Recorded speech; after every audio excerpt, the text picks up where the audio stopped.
Good afternoon, everyone. The United States Constitution matters even during a pandemic. While Democrat politicians seek to impose draconian restrictions against their citizens, this past week, the Supreme Court of the United States had their say on New York State's capacity restrictions, which restricted the number of attendees allowed in places of worship, but not other government-deemed essential businesses. Justice Gorsuch in the ruling said this as he rolled back Governor Cuomo's restrictions on places of worship. He said, quote, "It is time, past time, to make plain that while the pandemic poses many grave challenges, there is no world in which the Constitution tolerates color-coded executive edicts that reopen liquor stores and bike shops, but shutter churches, synagogues, and mosques." Behind me, you will see displayed images of Democrat hypocrisy playing on loop. These images depict the following. They show Governor Gavin Newsom of California dining both maskless and indoors at the fancy French Laundry restaurant despite severe lockdown restrictions against indoor dining for the very people he governs. You'll see Chicago Mayor Lori Lightfoot celebrating in the non-socially distant streets of her city. You will see Speaker Nancy Pelosi indoors at a hair salon in San Francisco when salons in California were only open for outdoor services. And you will see CNN's Chris Cuomo staging his emergence from quarantine in a made-for-television moment, coming out of the basement, and this was after Cuomo was spotted breaking his brother, Governor Cuomo's, quarantine rules to go for a bike ride in the Hamptons. Also notable is San Francisco Mayor London Breed, who followed Governor Newsom's lead in dining at the French Laundry with a group of 8 people. And finally, Los Angeles County Supervisor Sheila Kuehl dining outdoors at her favorite Santa Monica restaurant after voting to ban outdoor dining at 31,000 restaurants throughout LA, calling outdoor dining a most dangerous situation. Quite clearly, these Democrats do not follow their own edicts. They act in a way that their own citizens are barred from acting. Governor Cuomo's decision to impose restrictions on the size of religious gatherings was rebuked by the highest court in the land. But what was Cuomo's response? Instead of showing deference to the Constitution, he attacked the legitimacy of the court. Governor Cuomo said this, "You have a different court, and I think that was the statement that the court was making. We know who he appointed to the court. We know their ideology." Well, in fact, the ideology of those on the Supreme Court who made the decision to support the First Amendment are in favor of freedom, the Constitution that survives even during a pandemic. This statement from Governor Cuomo strikes at the heart of the issue. Democrats seek control. These images behind me make clear Democrats' mindset. Rules for thee, but not for me.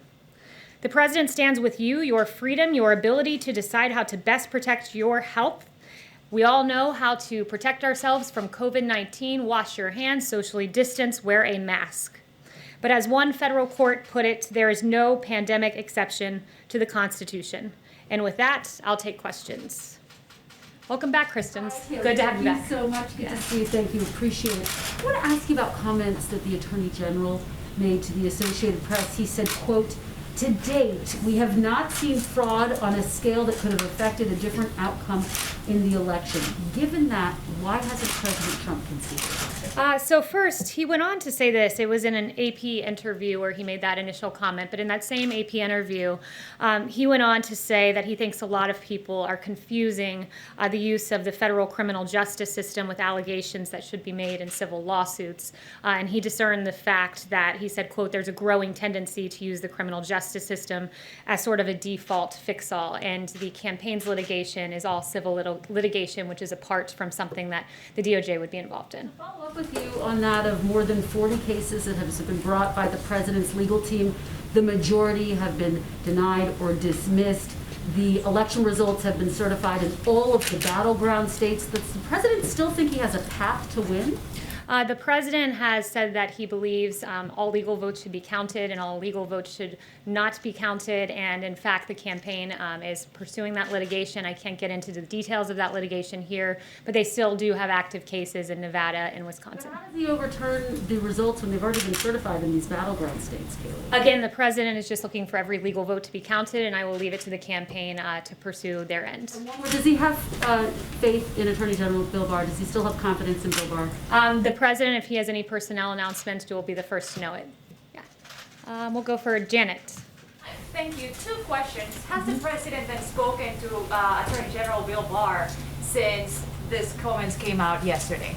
I'm not aware if they've spoken. I know the Attorney General was here yesterday for a pre-planned meeting with the Chief of Staff, and they discussed an array of issues, but I'm not aware if the President has spoken to him directly. Has the President considered any preemptive pardons to any of his kids? Has he talking to Attorney Giuliani about this? I've heard no mention of any pardons in any conversations I've had in the White House other than the pardon of Lieutenant General Michael Flynn, a 3-star general who I've discussed from this podium before, who had his life ruined.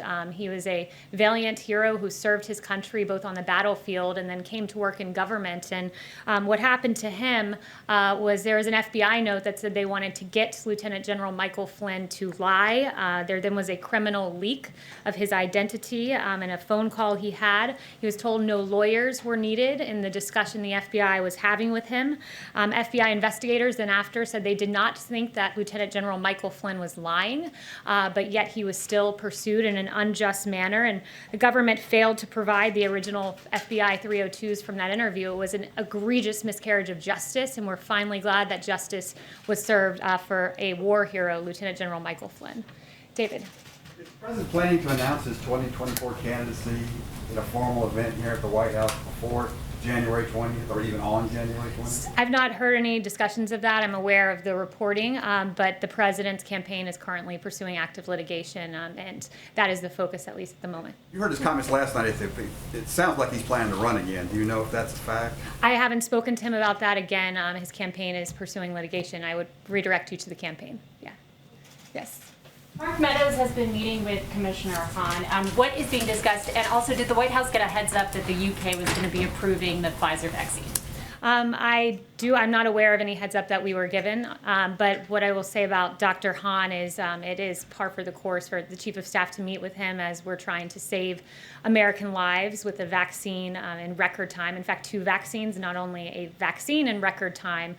You heard Moncef Slaoui say a vaccine normally takes anywhere from 4 years to 25 years. He said that in an interview last week, and this was in 10 months. It's remarkable progress, but we still want to make sure that it comes as fast, as expeditiously, but as safely as possible, because we know by that each day that passes, there are more American lives at stake. So we want to make sure it comes out as quickly as the data allows it to, and we will have 40 million doses by the end of the year, which is a tremendous achievement, not just to have gotten a vaccine in this time, but to have produced 40 million in advance. It's having a businessman as president. It's the Trump vaccine. Yes, Justin. Thanks. I had a couple policy things, but first I just wanted to go back to what you said about personnel. Right before the election in a rally, the president suggested that he might fire Dr. Fauci after the vote had happened. And so I was wondering if you could comment on what Dr. Fauci's status is and if you have any. Yeah, I've heard no discussions of that. Dr. Fauci is still hard at work on the task force. And then there were 2 things that the president mentioned as policy goals that would happen before the election that we haven't seen any sort of obvious progress on, so I wanted to check in on those. The first is the $200 Medicare prescription drug card that was supposed to happen before the election. It seems to have sort of vanished, so I was wondering if you could give an update on that. Let me follow up with the Chief of Staff on that. I haven't heard any current discussions about it, but I will follow up with you. He had also promised an immigration order, an executive order on immigration that would protect Dreamers. Again, he promised that before the eletion. Do you have any He put forth many different immigration packages on HB1 visas and others to protect American workers. I'll circle back, but there were many iterations of immigration EOs prior to the election. Does that work progressing at this point, or have you sort of thrown in the towel? I think right now the focus is making sure that there is stimulus relief for Americans who are hurting right now. So that is the current active policy priority that we are working on moment by moment, along with COVID. Yes. Yes. Kayleigh, as demonstrated by the large red ribbon out around the White House, yesterday was World AIDS Day. The president issued his proclamation yesterday, but consistent with his previous 3 proclamations, omitted any reference to LGBTQ people, even though they bear the brunt of HIV/AIDS. The president included a reference to racial and ethnic minorities, so why not LGBTQ people? The president honored World AIDS Day yesterday in a way that no president has before, with the red ribbon there, and I think that he commemorated the day as he should have. Why there's no reference to LGBTQ people in Charlotte. the proclamation? Isn't that it? Charlotte, go ahead. Thanks, Kayleigh. I wanted to ask about Section 230. Is President Trump willing to allow a government shutdown over that in the National Defense Bill? The president has made clear the importance of 230, and I would point you to his tweet about how that pertains to the NDAA. One thing I would say, when you look at 230, just to explain for the American public exactly what that is, it's essentially a shield that is given to social media networks because they claim to be the public square. But in the case of Twitter, Twitter has become a publisher, choosing to fact check certain content. And when you're a publisher, there are certain responsibilities with that. You should not be immune from liability. And when you look at what Twitter has done on the Ayatollah Khomeini, we were just looking at his Twitter account before coming out here, and just a few weeks ago, the Ayatollah Khomeini of Iran tweeted, quote, "Why is it a crime to raise doubts about the Holocaust?" Something not worthy of a flag by Twitter, which is despicable when you think about it. Also, the Ayatollah has tweeted that Israel is a deadly, cancerous growth that should be uprooted and destroyed, something that Twitter did not deem worthy of flagging or blocking in its entirety. And in fact, Twitter executives defended that move in front of the Knesset. This is a very important issue, one that there's even bipartisan agreement that something needs to be done. So the president will be unashamed in fighting against that kind of vitriol that we see and very hateful language that Twitter is publishing. Kristen. Thank you, Kayleigh. Just one more question about Section 230. The Democratic chairman of the House Armed Services Committee, he put out a statement essentially saying that these two things are not related, Section 230 and something as big and important for our national security as the NDAA. So I just want to be clear here, is President Trump seriously considering and talking about vetoing the NDAA over Section 230? Yes, the president is serious about it, and I noted, when you have other world leaders that are making calls for genocide and Twitter not finding that worthy of flagging or blocking. Beyond that, you look at China, who's putting out disinformation. China tweeted out, I believe it was 6 days ago, I think it was November 25th, that COVID-19 did not originate in Wuhan, something that was not deemed worthy of flagging by Twitter. There are real grave concerns here, and the president stands by that. And it also is worth noting that the president will always defend our military, ensure that we get adequate defense funding, as he's gotten $2.9 trillion so far. But he is going to put the pressure on Congress to step up on this. And one more question about Attorney General Bill Barr's comments. I believe you said that you're not sure if President Trump and the Attorney General have spoken since he made those comments. Was that right? Yes, I'm not sure if they've spoken. But can you at least tell me, was President Trump upset when he heard the Attorney General say that he has not seen or the DOJ has not uncovered evidence of widespread voter fraud enough to overturn the outcome of the election? I haven't spoken with the president specifically about AG Barr or that comment. And I would also just point everyone to the revised, or the supplemental, I should say, not revised, comment that was put out by AG Barr in the wake of media reporting that seemed to misconstrue his statement. He said that some media outlets have, not he, I should say, the DOJ spokesperson, some media outlets have incorrectly reported that the department has concluded its investigation of election fraud and announced an affirmative finding of no fraud, and that is not what the AP reported nor what the AG stated. I think a lot of the media didn't read beyond that one comment to the civil part versus the criminal part. Well, I think maybe the discrepancy is, you have members of the Trump campaign coming forward and saying that there is hard evidence of widespread voter fraud enough to overturn the outcome of the election, and then you have the nation's top law enforcement officer, the Attorney General, saying if there is, he hasn't seen it. Well, the Attorney General was speaking to what has come before his desk. And again, I'd point you to the campaign for specific questions on this, but I would just say generally they are pursuing civil litigation, which in fact the Attorney General explicitly said some of this is meant more for civil litigation, which is what the campaign is currently pursuing. Kevin. Kayleigh, is the president seriously considering skipping the inauguration? I'll leave that to the president to make his announcement. He tweeted something to the effect of he knows what his decision is and he'll make his decision at the right time. Rationale could he possibly have for skipping? I'm not going to speculate on the president's decision. I'll leave that to him to announce it. Just one follow-up. There was a report yesterday on federal officials investigating a potential bribe for pardon scheme. Has anybody at the White House been questioned by federal law enforcement officials regarding potential bribes for a pardon? No, and in fact, a DOJ official said yesterday that no government official was or is currently a subject or target of the investigation disclosed in this filing. Yeah, Andrea. So thanks for my question. I wanted to ask about FBI Director Wray. Though it looks like President-elect Biden wants to keep him in the job, does that change the president's perspective on FBI Director Wray, and does he retain full confidence in him? No, I have just a quick follow-up. Yeah, he's made no assessments, and at least in my presence, about that. And if we have any personnel announcements, we'll let you know. Okay, great. Can I just follow up on the vaccine issue? You said 40 million doses. I recall the president saying, and perhaps even you saying, that you were looking for 100 million doses by the end of the year. That 40 million is quite a bit short. So can you just clarify that number? So there are currently 6 vaccines that we have identified as vaccines that we were hopeful would come to fruition. And with several of those, if not each of them, I can follow up with you on the exact number. We have manufacturing contracts. So we have manufactured doses with several of these, but they have to come to completion. So with each new vaccine that comes, along with that will come millions and millions of doses that have already been manufactured in time.